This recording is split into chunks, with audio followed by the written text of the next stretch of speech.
Graças a Deus, irmãos, mais um estudo hoje sobre Colossenses, uma vida centrada em Cristo. E hoje nós estamos já no capítulo 3 e eu quero ler a partir do versículo 18 e nós vamos entrar já no capítulo 4, mas somente o versículo 1 é nesse nosso estudo de hoje. Diz assim: Esposas, sede submissas ao próprio marido como convém ao Senhor. Maridos, amai vossa esposa e não a trateis com amargura. Filhos, em tudo obedecei a vossos pais, pois fazê-lo é grato diante do Senhor. Pais, não irriteis os vossos filhos, para que ninguém fique desanimados.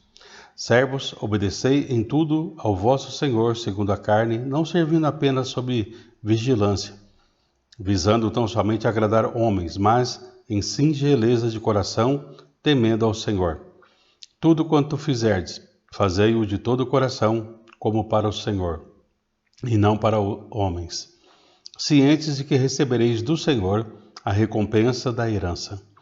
A Cristo o Senhor é quem estáis servindo, pois aquele que faz injustiça receberá em troco a injustiça. Aquele que faz acepção de pessoas, sabendo senhores, tratai os servos com justiça e com equidade, certos de que também vós tendes Senhor nos céus. Então, aqui no nosso estudo de hoje, nós temos visto assim que precisamos ter uma vida realmente centrada em Cristo Jesus. E o último versículo que nós tínhamos comentado, ou melhor, o penúltimo, que é o capítulo 3, o versículo 16, onde ele diz assim, que habite ricamente em vós a palavra de Cristo. A palavra aqui, habitar, tem a ideia de influenciar. Nós precisamos que a palavra de Deus realmente nos influencie. Então, o nosso estudo de hoje é o que os nossos relacionamentos, eles precisam também estar centrados em Cristo Jesus. Para que eu me relacione com Deus, a minha vida tem que estar centrada em Cristo. Para que eu possa me relacionar com as pessoas, a minha vida também precisa estar centrada em Cristo. O lar, a nossa casa, enfim, né, nossas famílias, alguém escreveu e disse assim que é o lugar mais difícil para nós testemunharmos.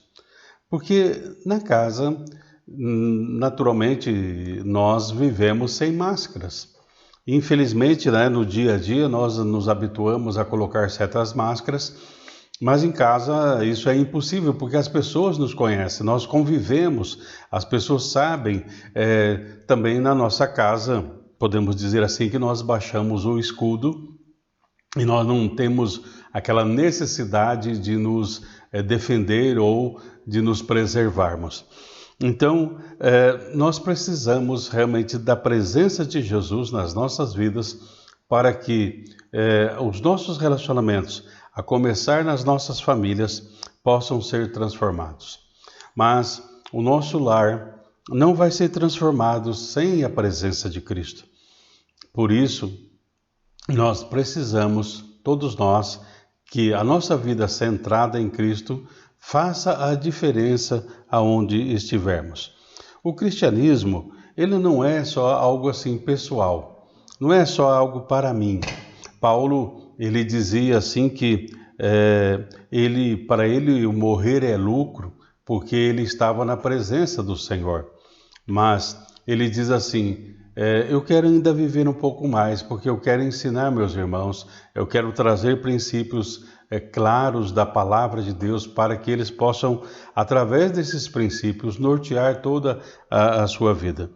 O cristianismo, então, ele é podemos dizer assim, uma religião relacional.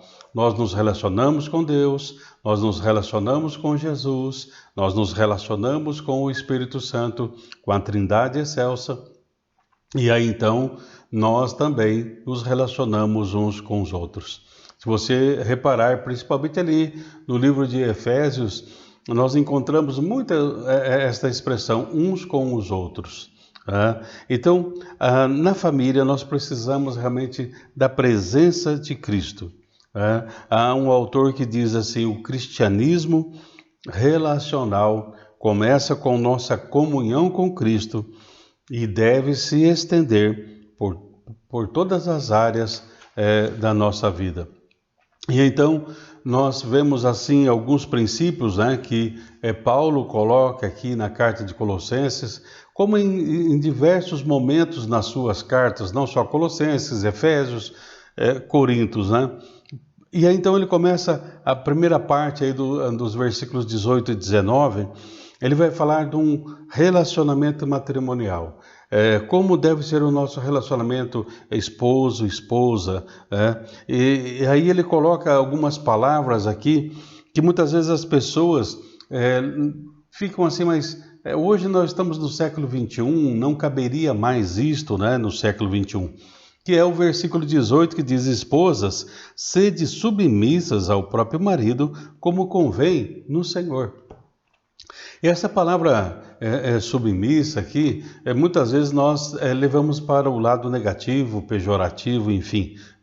Mas a ideia aqui é cooperar. A palavra aqui submeter ou submissão, a palavra grega hipotasso, hipotasso tem a ideia assim, de cooperar, assumir responsabilidades, carregar um fardo, estar associado. Então, Paulo está dizendo aqui que a mulher, que o casal, no caso homem e mulher, eles têm essa submissão, essa mesma missão, vamos dizer assim.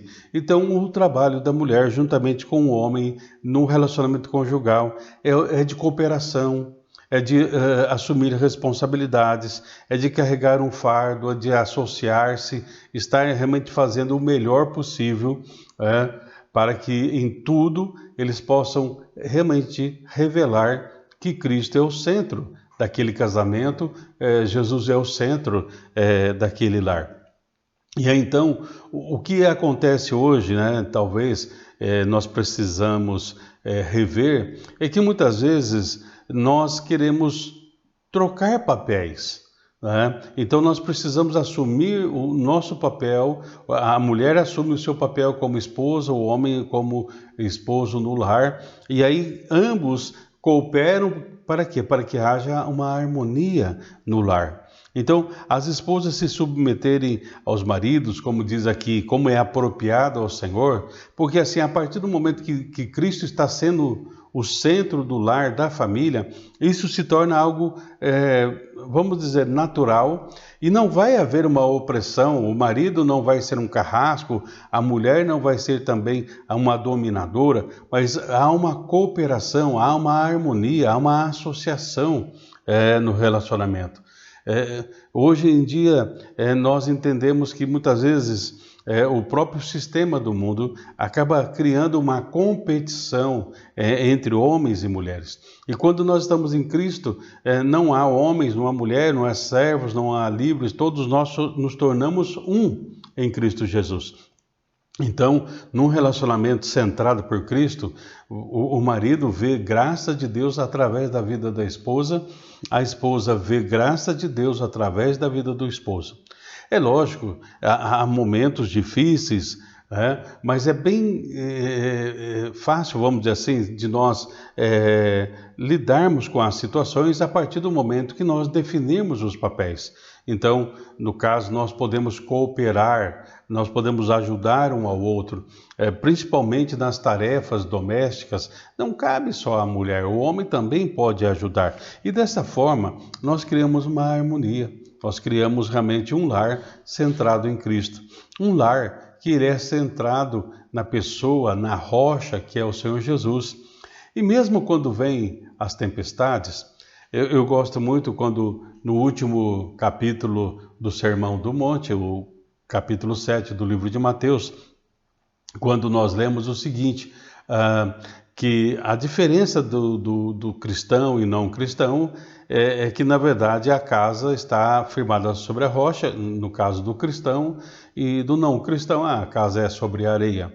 Mas, se você observar ali, dois versículos, eles são iguaizinhos. Fala assim, caiu a chuva, soprou o vento, os rios se encheram, deram com ímpeto contra a casa.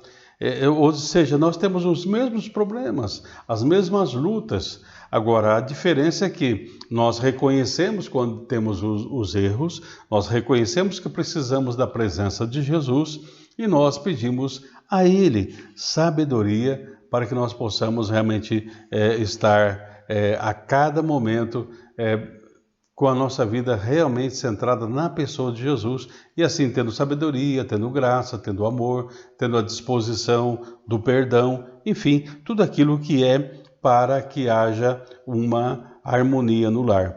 Por isso, nós vemos também que o apóstolo Paulo, ele vai falar assim, que para que o esposo possa amar a esposa e não a tratar com amargura. A palavra aqui, não irriteis, não provoqueis, né? Nós poderíamos dizer assim, é uma palavra grega que eu acho interessante, que é prikaino. Prikaino tem a ideia assim, de produzir um gosto amargo no estômago. E muitas vezes, né, a pessoa, o marido, muitas vezes, pela forma de falar, ou a própria esposa, ou em relacionamento com os filhos, enfim, na harmonia do lar, as nossas palavras, ao invés de ser temperadas com sal, produzir graça àqueles que estão ouvindo, ela produz um gosto amargo no estômago. É como uma erva amarga que quando você ingere, ela realmente traz ali todo um amargor para o seu estômago.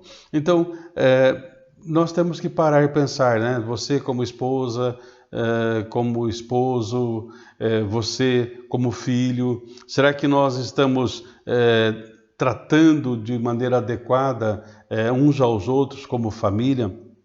Para que nós não venhamos a produzir este gosto amargo. Então, por isso, Paulo desafia, né, as mulheres a ter esta submissão, ou seja, cooperação, assumindo responsabilidade, carregando o fardo dentro do seu papel, juntamente com o seu marido, e o seu marido a amando, assim como Cristo, em outro texto ele diz, assim como Cristo amou a igreja.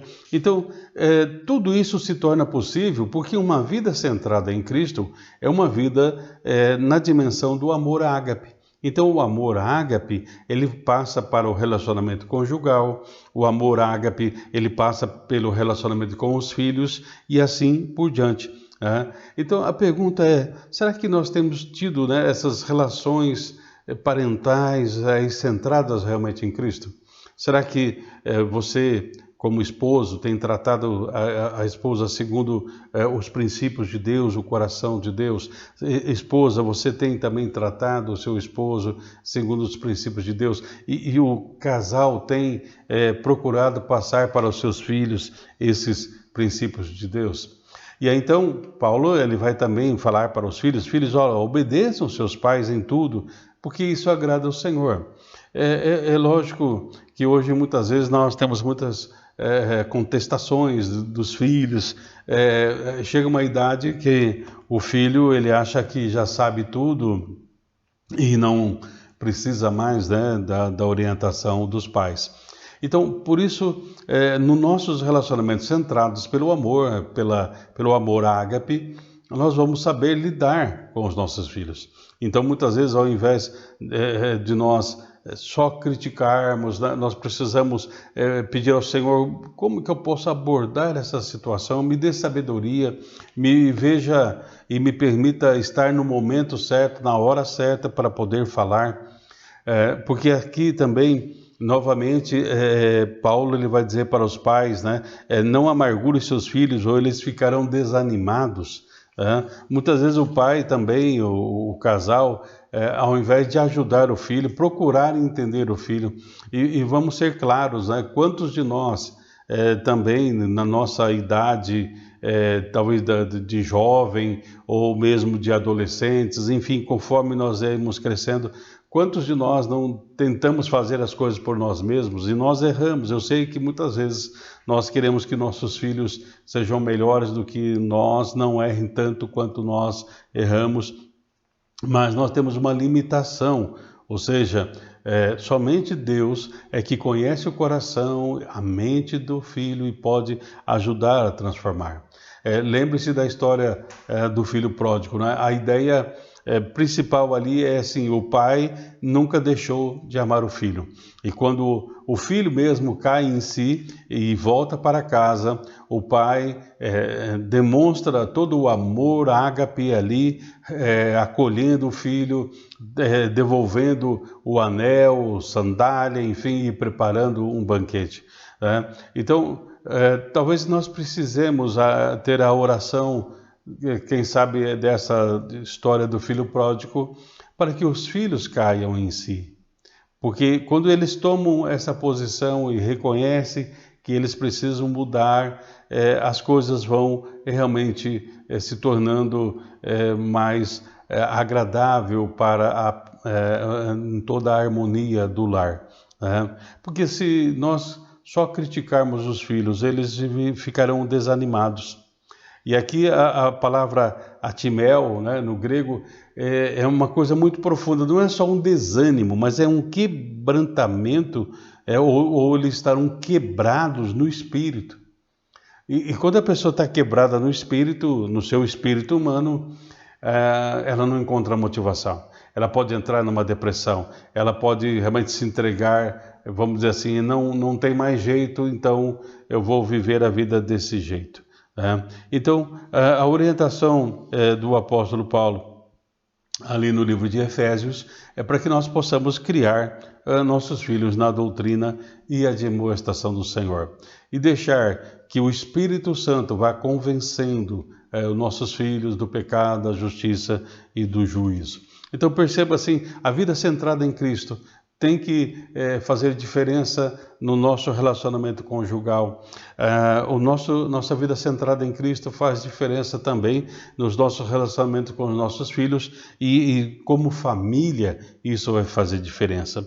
Mas aí o apóstolo Paulo, a partir do versículo 22, ele vai colocar assim: servos, obedecei em tudo ao vosso Senhor segundo a carne, não servindo apenas sob vigilância, visando tão somente agradar homens, mas em singeleza de coração, temendo ao Senhor.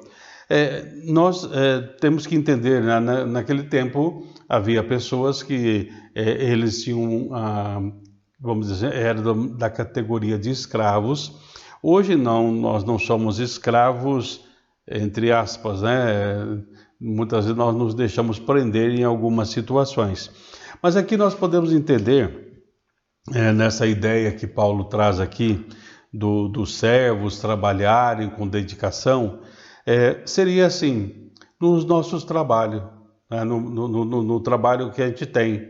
Se você é um professor, se você trabalha num banco, se você trabalha numa empresa, ou mesmo se você trabalha, vamos dizer, por conta, mas aí você precisa se relacionar, você é um prestador de serviço, você precisa se relacionar com as pessoas, apresentando o teu serviço. Então, aí nós temos que nos perguntar, né? Não importa aquela função que você está fazendo, a sua relação de trabalho também é centrada em Cristo? Você, como professor, você procura, não é pregar para os seus alunos, mas é demonstrar através da sua vida de que você tem um diferencial, pois a sua vida é centrada em Cristo. Porque se você tiver esse diferencial, as pessoas vão perceber. Uma das coisas que o pessoal que andava na época de Jesus, ali os fariseus, o próprio povo, eles reconheceram e até falaram a respeito de Jesus. Olha, ele fala tendo autoridade. O falar dele é um falar profundo. O falar dele mexe nos nossos corações. Há algo de diferente no seu falar. E perceba, né? Eles talvez iam às sinagogas, talvez conversassem com os sacerdotes, com os doutores da lei, mas ao chegarem na presença de Jesus e escutarem o teor da conversa de Jesus, eles perceberam, não, é diferente. O falar dele é diferente. É como os discípulos no caminho de Emaús, Aqui, Jesus estava falando, mas algo acontecia no coração deles. Então, quando nós falamos de uma maneira diferente lá no nosso trabalho, isso vai também trazer para as pessoas algo diferente. Vai talvez trazer uma curiosidade para a vida delas, de algo que talvez elas precisem realmente de algo mais do que o comer, o beber e o vestir, e você pode ter uma palavra de sabedoria para a vida dela. Então, o nosso trabalho precisa ser centrado em Cristo Jesus. Há um tempo atrás, numa das meditações que nós escrevemos, nós falamos sobre isso. Muitas vezes a pessoa pensa assim: quando eu me aposentar eu vou trabalhar inteiramente para Cristo. Mas muitas vezes a pessoa tem a ideia do trabalhar para Cristo, de estar talvez 24 horas na igreja, ou talvez, eu vou para uma missão, enfim. Mas na verdade, todo o nosso trabalho é um trabalho missionário. Você como professor, você no banco, você um prestador de serviço, não importa a função que você esteja fazendo. Por isso, Paulo ele deixa bem claro aqui, né, que nós vamos fazer o trabalho temendo ao Senhor. Ou seja, todo o meu trabalho secular, se assim podemos dizer, porque na verdade todo o nosso trabalho é para o Senhor, então todo o nosso trabalho é santificado e todo o nosso trabalho é um trabalho ao Senhor e se torna então uma ação missionária. Por isso, no versículo 23, Paulo diz assim: olha, tudo quanto fizerdes. E aí, então, você pode imaginar as mais diversas profissões. Fazei-o de todo o coração, como para o Senhor, e não para homens. Então, você está trabalhando ali, não é simplesmente para ganhar o seu sustento, embora isso é justo e é digno. Mas ali, como professor, como bancário, como prestador de serviço, como um corretor de imóveis, como, quem sabe, um médico, quem sabe como um psicólogo, enfim, não importa essa profissão. Se você é um cristão, você trabalha para o Senhor, porque você se torna, não é um instrumento. Eu não gosto da expressão, a gente falar que nós somos instrumentos do Senhor, porque nós não somos coisas. Nós somos filhos, nós temos um relacionamento interpessoal com o Senhor. Então você se torna uma pessoa que pode ser usada por Deus. Muitas vezes uma palavra, muitas vezes um gesto, muitas vezes um olhar, ou muitas vezes você, ou no seu carro, ou mesmo ali no seu celular, você tem um hino e de repente aquele hino passa a ser uma chave que vai abrir uma possibilidade para você apresentar claramente Jesus para esta pessoa. Então, perceba que todas as coisas, né, vão realmente nos levar a partir dessa vida centrada em Cristo, nos nossos relacionamentos como casal, como família, no nosso trabalho, enfim, em todas as áreas das nossas vidas, em todas as coisas, em todos os momentos, né? Em tudo aquilo que nós estivermos olhando e fazendo, né? É ao Senhor que nós estamos servindo. Por isso, Paulo fala assim, que seja com sinceridade de coração e reverência ao Senhor. Não faça isso apenas quando as pessoas estão vendo. Seja transparente, seja honesto, seja íntegro, tenha um caráter centrado em Cristo, e isto vai ser um atrativo. O que atraía as pessoas a Jesus é que eles percebiam que Jesus ele tinha um diferencial. E esse diferencial era o quê? Ele tinha certeza do seu propósito, ele tinha uma identidade, ele tinha uma missão. E nós temos isso quando nossa vida é centrada realmente no Senhor. Então, será que nós estamos pautando os nossos relacionamentos a partir da nossa vida centrada em Cristo? Porque quando nossa vida está realmente centrada em Cristo, né, nós podemos dizer assim como Josué, eu e minha casa serviremos ao Senhor. E se você não está tendo isto, comece a falar pela fé, né? Faça de Josué, ali o livro de Josué, o capítulo 24, verso 15, a sua oração. Senhor, que realmente eu e minha família possamos servir ao Senhor. Porque muitas vezes o grande empecilho é que nós vivemos, vamos dizer assim, uma fé na igreja, mas em nosso lar nós não vivemos essa dimensão de fé, no nosso trabalho nós não vivemos essa dimensão de fé. Ou seja, não existe, né? Nós já temos comentado isto, né? Muitas vezes nós falamos assim, aquilo que é sagrado e aquilo que é profano. E na verdade, toda a nossa vida, se você quer comais, quer bebais, quer faças qualquer outra coisa, faça para a glória de Deus. Então, na vida do cristão, todas as suas ações devem ser santas, pois nós estamos na presença daquele Deus que é santo, daquele Deus que é tremendo.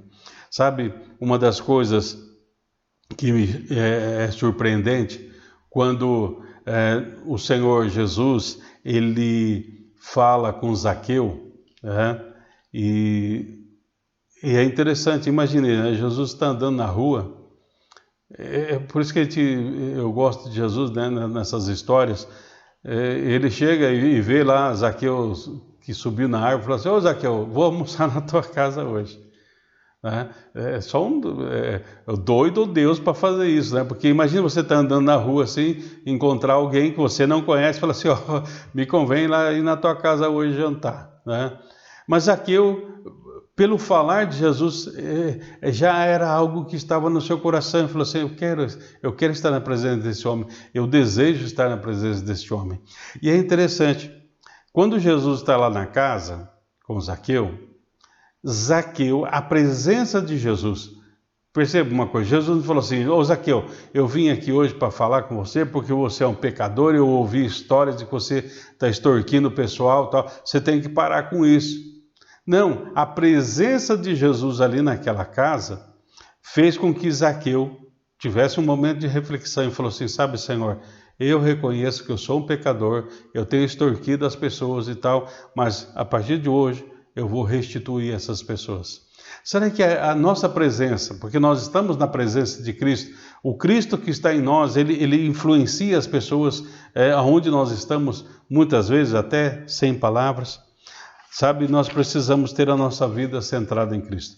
Quer seja na família, quer seja no nosso trabalho, quer seja na escola, nós temos que agir de uma maneira digna, de uma maneira justa, e dessa forma nós passamos não somente falar do Evangelho, mas viver o Evangelho, demonstrar o Evangelho. Há uma frase de um autor chamado Teodoro. Ele escreveu o seguinte: olha, o cristão deve considerar que todo momento é uma oportunidade de falar de Cristo. Então, se você tem uma vida centrada no Senhor, todo momento é o momento de você compartilhar Cristo. Jesus mesmo disse: não simplesmente para você ir do outro lado do mundo. Ele fala para você: abra os olhos. Olha o campo já está pronto, o campo já está para a colheita, olha como que já está. Então vamos olhar para o nosso campo, vamos olhar para a nossa família, onde estamos inseridos no nosso trabalho, e desta maneira vamos fazer a diferença dos nossos relacionamentos com relacionamentos centrados em Cristo. Senhor, muito obrigado por este momento, pela certeza de que o Senhor que começou boa obra em nós, há de nos ajudar realmente a que todos os nossos relacionamentos sejam centrados em Cristo Jesus. Oramos agradecidos por tudo. Amém.